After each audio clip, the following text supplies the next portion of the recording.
DoctorAche reviews Cirque the Freak, the vampire's assistant.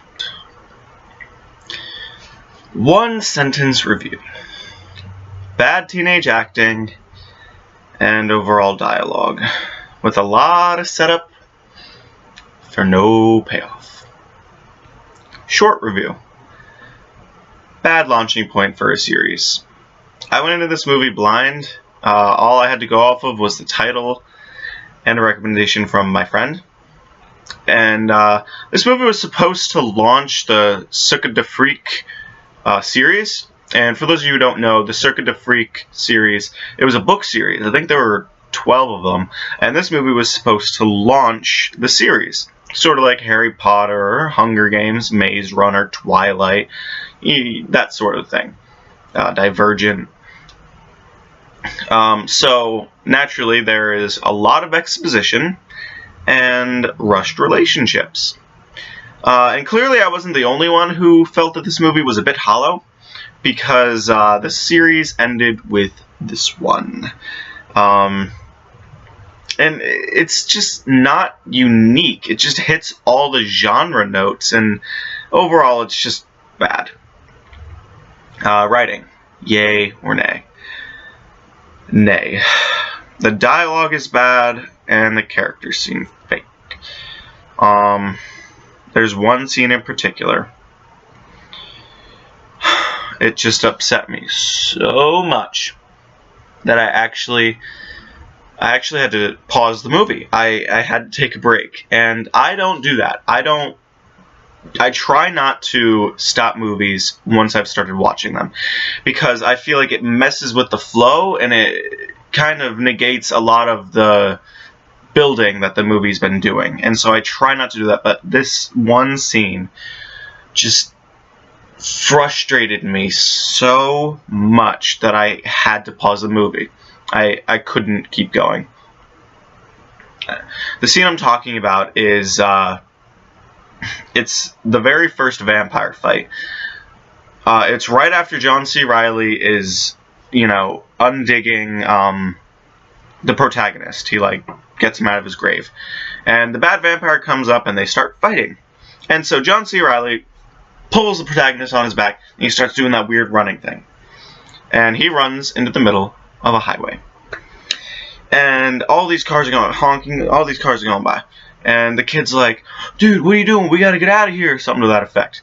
And John C. Reilly's like, "Not yet." And so bad vampire comes running up, and he stops right in front of them. He doesn't grab them, he doesn't hurt them, he just stops. And John C. Reilly's like, "Now!" And he runs away. And then the bad vampire does the most cartoonish thing ever. He turns around and looks at the semi coming at him, the big old truck, and he's, "Oh no!" Wham! Gets hit. Cherry on top. It was so stupid. The cherry on top. Truck driver gets out. Good Samaritan. "Oh my God, I just hit someone. What happened? Are you okay?" He gets out. And he's like, "Are you okay?" And the vampire says the most basic thing ever. And then grabs the truck driver, bites his neck, kills him. It was so stupid. I just had to, if you've seen the scene, you'll know exactly what I'm talking about, and I had to pause the movie. I needed a break. And the funny thing is, it's literally at the halfway point. It's 52 minutes into the hour and 45-minute movie. It's exactly in the middle. So anyway, writing is a nay. Beginning. Yay or nay? I'm gonna have to say nay. It starts with narration, and it's just really bad teenage acting. And not just the teenagers, the teacher was a bad actor. You're not supposed to like the teacher. He's supposed to be a jerk. Hence he gets killed at some point in the movie. But the reason I don't like him isn't because he's a mean guy. It's because he says things that nobody would say, especially not a teacher. It just doesn't make sense. It's not believable, and it's no real person would say the things he's saying. Anyway, nay on beginning. Ending. Yay or nay? Nay. It's anticlimactic. It ends without any real settlement, and it ends with like this suggestion of this huge sequel war that we never got because they just didn't make any more. Hollow, crappy ending. Characters. Yay or nay? None of them seem believable at all. Nay. Performances. Yay or nay? Nay. With the exception of John C. Reilly, Willam Defoe, and a few other of the adults. With those exceptions, they were good actors. Good adult actors. Not all of the adults were good, but those adults, you know who I'm talking about, they were good. All the teenagers, bad actors. The only one who maybe was passable was the lizard dude.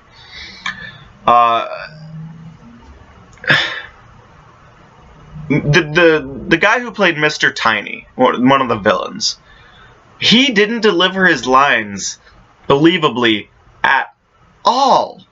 It was ridiculous. And not just him. Like I already said, the teacher sucked. Anyway, moving on. Timing, yay or nay? Yay. No news is good news, I guess. I didn't notice any glaring screw-ups with the timing, so props to them. Sound, yay or nay? Again, yay. All the sound choices kind of worked. No news is good news, I guess.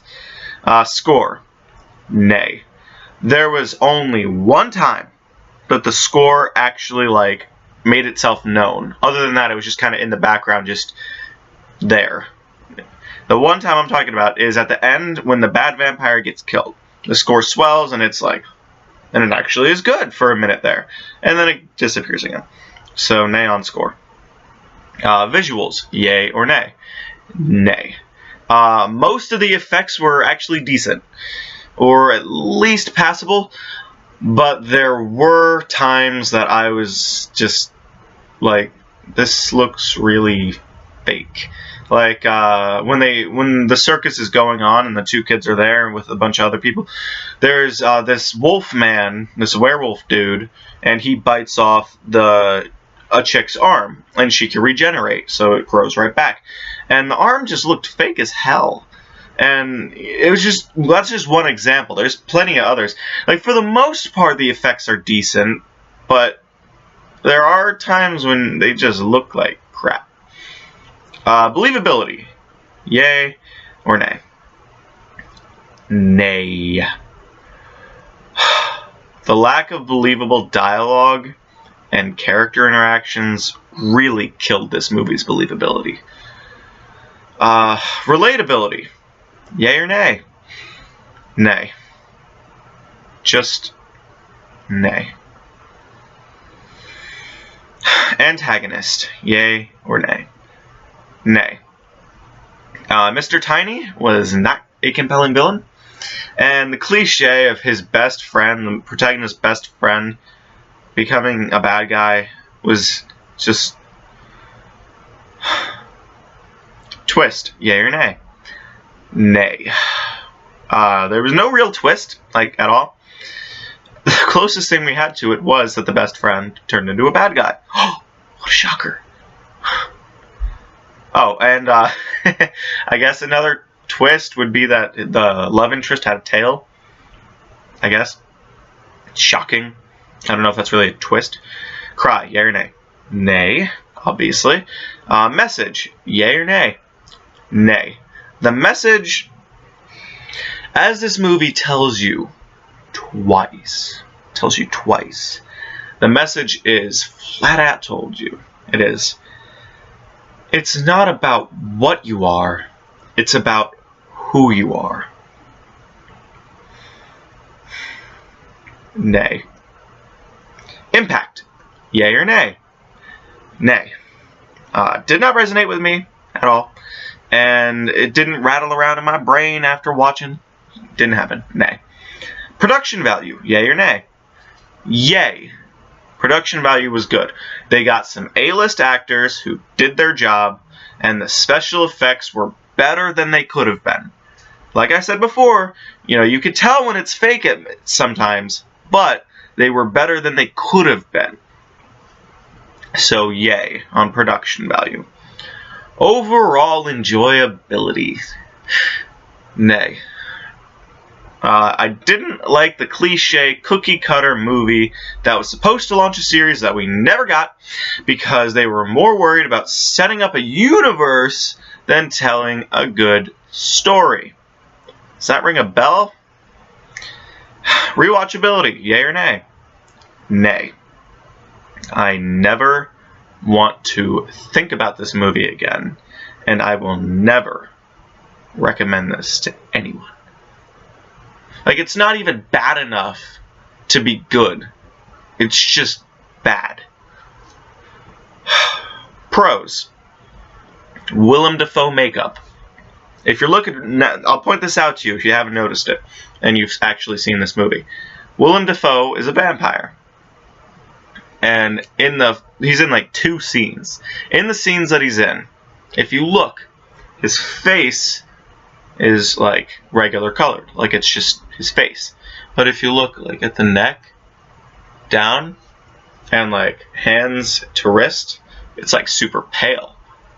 And I actually liked that. It was funny, or not funny. It was a good attention to detail. He put makeup on to make himself not look so pale, is what they're going for, and I actually liked it. It was pretty cool. Another pro is the one scene with the good score, and another pro is the adult actors, the ones I've already mentioned, not some of them. Cons. Get ready for this one. There's a lot. Bookend narration is a con. The acting. The writing. Everything about the teacher.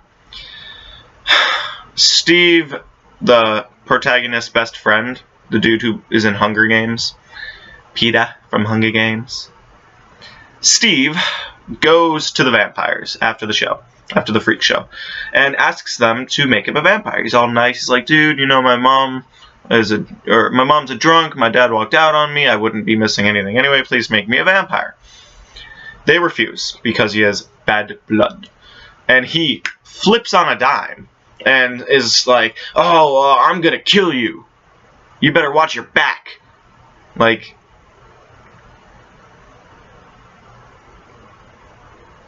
moving on. Steve steals or takes the spider that the protagonist stole and accidentally releases it into the school. The spider is climbing on the lockers, and he goes onto the ceiling, and he's running. He's running from the kid because he's going to try to kill him. He's swinging a broom at him. And the spider gets stuck on gum on the ceiling. One, I don't think I went to high school. I didn't see any gum on the damn ceiling. And then the spider got stuck to it. So stupid. And then it drops, and it goes into Steve's shirt, right? And it's mad at him. So it crawls up his shirt, and it goes to his face, and it bites him, and then it jumps off and runs away. Why the hell didn't it bite him when it was under his shirt? He was freaking out, trying to get it out. Why didn't it just bite him then if it was planning on biting him? Why did it have to go all the way out to where he could grab it to his face just to bite him? Didn't make any sense. Another thing is John C. Reilly is a vampire in this movie, and he makes a deal with the protagonist to make him a half vampire, whatever that means, and to come on as his assistant, hence the vampire's assistant. And it just doesn't make sense for him to make this deal. Like, he just denied Steve who has every reason to want to become a vampire, and then he's just going to take on this other kid who has a good life going for him, has got A's, got a good family, got all this.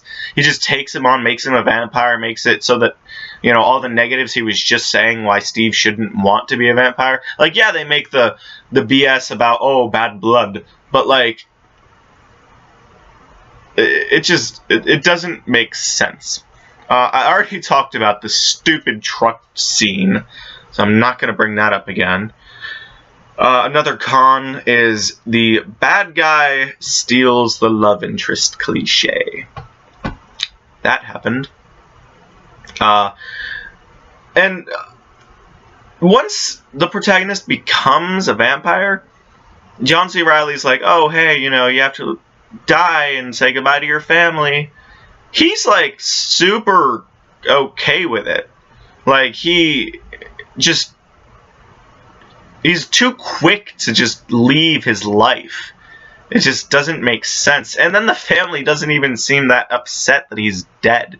Like, they're fake crying at his funeral, but then later on they find out he's alive and they barely bat an eyelash. Like, they're not even that, like, oh my god, my son and brother are alive. Or is alive. Like, it just didn't make sense. There's plenty of other stuff, but I'm just gonna... Final thoughts. I hope I never have to even think about this movie. Ever again. There are so many other things I could have mentioned, and probably should have mentioned for a more thorough analysis, but I really hope that this is no one's favorite movie. Because if it is, I pity them. Because that means that they either were depraved of good film, or they have very poor judgment of film. Either way, I pity you. Score, 4 out of 10. 4. It's higher than you probably thought it was going to be, didn't you? That concludes my review of Cirque the Freak, the Vampire's Assistant. Let me know what you think in the comments. If you have any suggestions for future reviews, also leave them down there. And let me know what you think. Thanks for watching. And also feel free to share this video and tune into the next one. Bye!